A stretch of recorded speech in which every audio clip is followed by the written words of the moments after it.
Welcome back to another episode of the A Knit Soul podcast. My name is Brooke, and I'm an interior designer in the Northern Virginia area, and I'm also the owner and dyer behind Fully Spun. This is Rolo, my fluffy co-host, who acts like he is in dire need of attention as usual once I start recording. It has been a minute. It has been a minute since I have uploaded a video. I've been having kind of a block when it comes to these videos, and I'm dealing with a lot of stuff and kind of lost track over the last month. I actually have recorded probably 3 out of 4 weeks that I haven't uploaded a video, but I've had issues adapting with the lighting. This is Sunday morning. Usually I started out recording on Saturday, but then I would get a lot of crafting done on Saturday and Sunday, so I'd want to record during the week after that. But then during the week, my mood was never right, and I never felt like it was something that I wanted to put out there just because I wasn't feeling well in recording the videos. So, So I'm back, and hopefully for another good stretch. I usually get 6 good weeks in and then get a little bit deterred. But I'm just gonna jump right into it. First up, we have a finished object, which I still have some finishing up to do on it, but for all intents and purposes, it is finished. This is my Granito by Locatelli out of my Fully Spun yarn in the Hint of Mint colorway, and I'm showing it to you backwards. Here's the front, and I just need to attach the pocket lining to the inside of the sweater, block it, and then sew in all the ends. And my plan is actually to get started on that right after I film this video while I'm waiting for it to upload and everything, just so that I can go ahead and have it done so I can wear it. Because this sweater is awesome. It's really soft, and this is on the BFL base, which has a nice halo to it, and softness, and it also has a little bit of a drape. And I actually just had a shop update last week, and I have this colorway in the Superwash Merino nylon base, and so the mint comes out just a little bit brighter, and the black comes out more intense, but it's still a beautiful, amazing colorway, so definitely check that out if you are a mint teal lover like myself.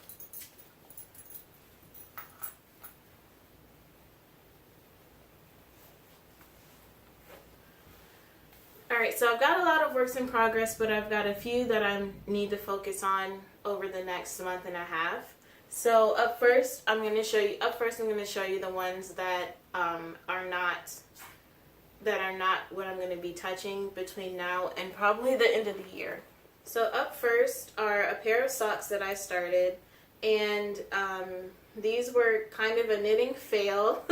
So they're twice as big as last time you saw them, and I took them to go see Thor Ragnarok with my sister, and I ended up right even before they turned all the lights off, I ended up pulling the needle out while trying to shift them around the loop, because I think this is a little bit short to have 2 at a time socks on. And so it looks like I haven't looked at it since that happened. It looks like I picked everything up okay, but I haven't touched it. I haven't touched it since then. So these are going to stay on break because I have other high priority things, but I am knitting the Hermione's Everyday Sock pattern. 2 at a time toe up. I don't know what heel I'm going to do yet. And the yarn is just a sock blank that I dyed as an experiment. Up next, I'm not sure if you guys have seen this at this current state. Like I said, I've recorded many times but haven't uploaded it. And so this is the Money Honey Turban by Amy Appel of Poison Girls. And she was hosting a knit-along that ended last week. And obviously I did not make the knit-along, but I am going to finish the turban. This is yarn that was sent to me by Melissa of the Honeybee Knits podcast. And it's just a really fun color, and I can't wait for it to be done. because I wear hats pretty much 24/7 nowadays. And before we go any further, I actually completely forgot to mention it. Melissa and I are hosting a holiday sweater cowl, and that cowl started on October 1st and is going through December 31st, and it is to knit a sweater for yourself. The next work in progress I show you is actually what I'll be knitting for that sweater knit along. And if you're interested in participating, definitely head over to Melissa's Ravelry group, which will be posted down below. As well, if you're a maker and would like to donate any prizes, definitely get in contact with Melissa or myself, and we can get that coordinated. Alright, so up next is one of my focus projects, and it is the Garlic by Chantal Belial. And you actually knit it inside out because the finished product is reverse stockinette. And it is a sweater that has basically 2 large sleeves that make up the body of the sweater, and then a color border in the middle. And so I'm a good way done. I think I've gotten through 2, I may have gotten through 1 or 2 balls, at least 1, but maybe 2 balls already on the first sleeve. And I have 6 balls of the gray color and then 2 of a navy blue for that middle portion. So yeah, so I'm on track with this one. This is an easy knit and mindless. You just go around and around and around and around, and then do your increases every so often. So it's definitely a quick knit if you're thinking you want something like slouchy and comfortable. I definitely suggest giving this one a try. Up next, again, another project that I don't know if you've seen in its current state. This is the Auster cardigan, Auster sweater by Michele Wang, and my sister and I are knitting this for my grandfather. So this is the right sleeve, which I've completed, and I was supposed to be much further along, but I haven't sat down to work on it, so I do need to sit down and work on it for a little bit today. I am recording today partly because this is like the first time in a minute that I'm actually like really feeling like a human being. I am feeling like I can get some good focused work done today.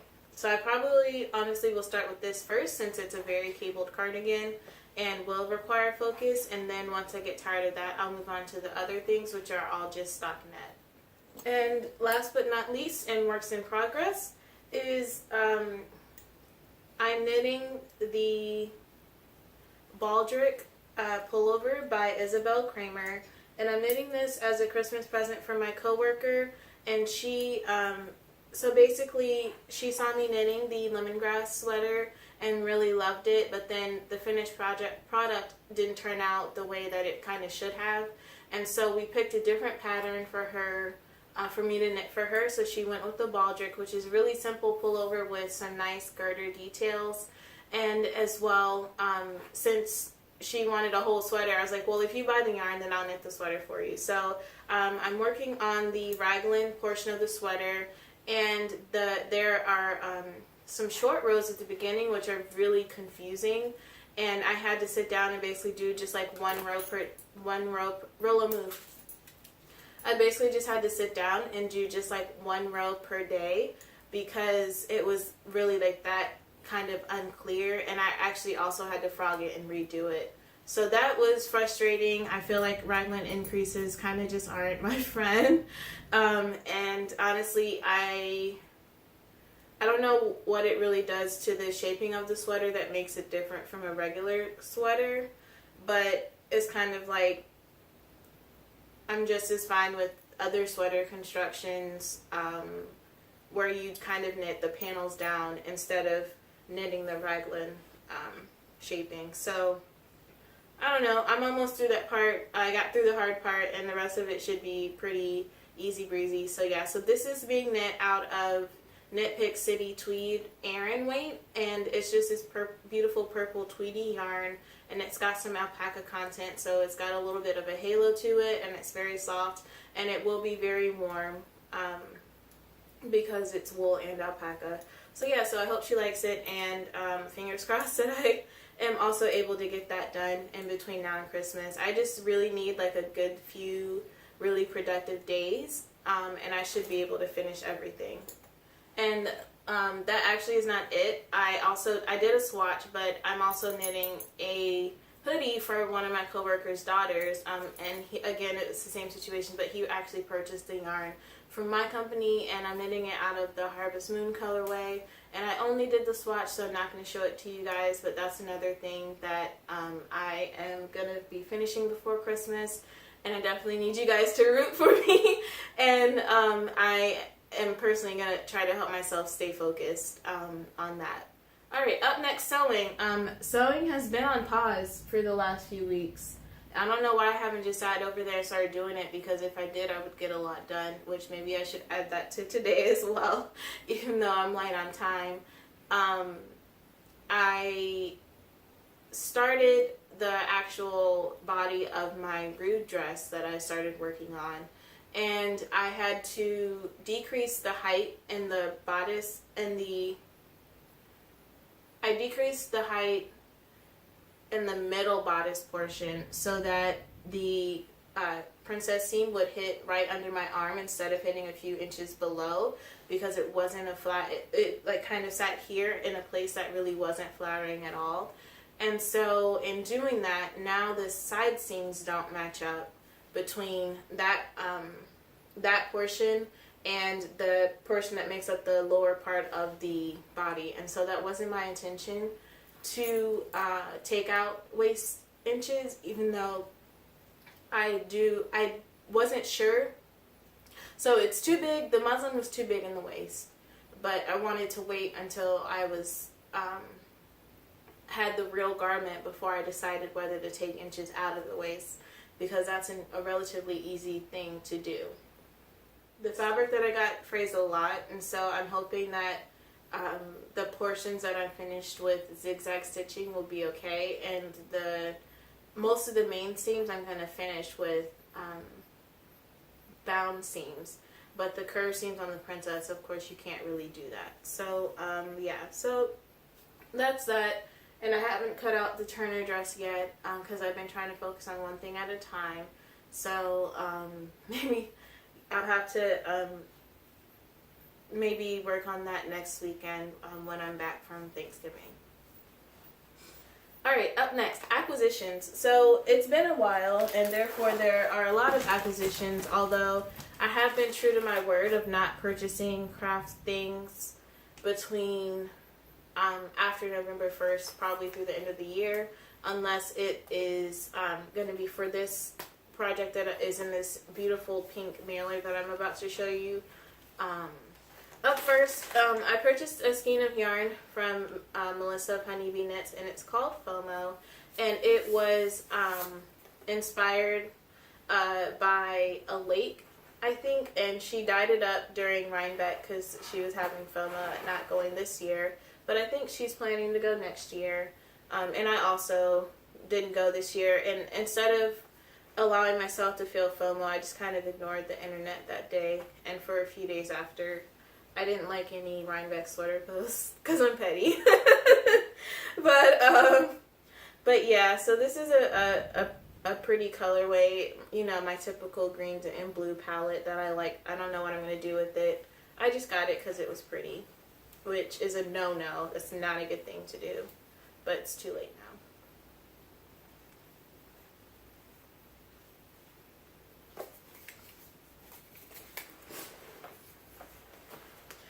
And as well, before that, I purchased,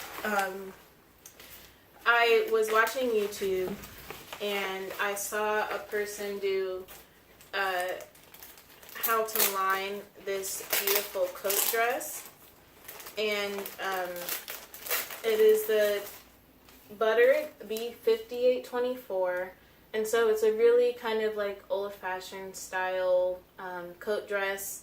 And I just think it's really pretty, and would be kind of like something I could have forever for any day when I'm feeling a little bit fancier. And this pattern was out of print, so I purchased it on eBay. And I haven't checked that all the pieces are there, but I am assuming that they are. But yeah, that was a pretty interesting process. And I don't have any fabric to knit it with it, I don't have any fabric to make it with yet. I just really felt like I wanted to go ahead and get it. when I saw it on YouTube. And then last but not least, first of all, I love this packaging, and I think I want to try to find a foil, like a teal foil packaging for Fully Spun, because I just love this. It's so pretty and shiny. But anyway, inside, this fabric has a very interesting story as to how it came into my possession. I was watching, what's her name? Shona. I was watching Shona, who is the owner of Satisfaction, which is a fabric shop in the UK, and she was showing her new fabric, her new fall fabrics, and I think she pulled this one out in gray maybe, and she was saying that when she got it in the store the first time, it went out in 2 days, and so that she had pre-orders up, and it came in a gray, it came in this blue, and it came in a fuchsia. And so this is just, it's a wool fabric, so I'm going to make a coat with it. But I saw it, I looked at it online, and just kind of he'd and hawed about it. I kept checking back in. It was still on pre-order, and it still wasn't sold out.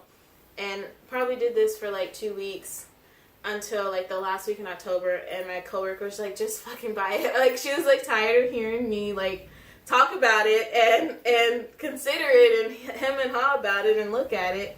And so I was like, okay, so I bought it. And it just came in.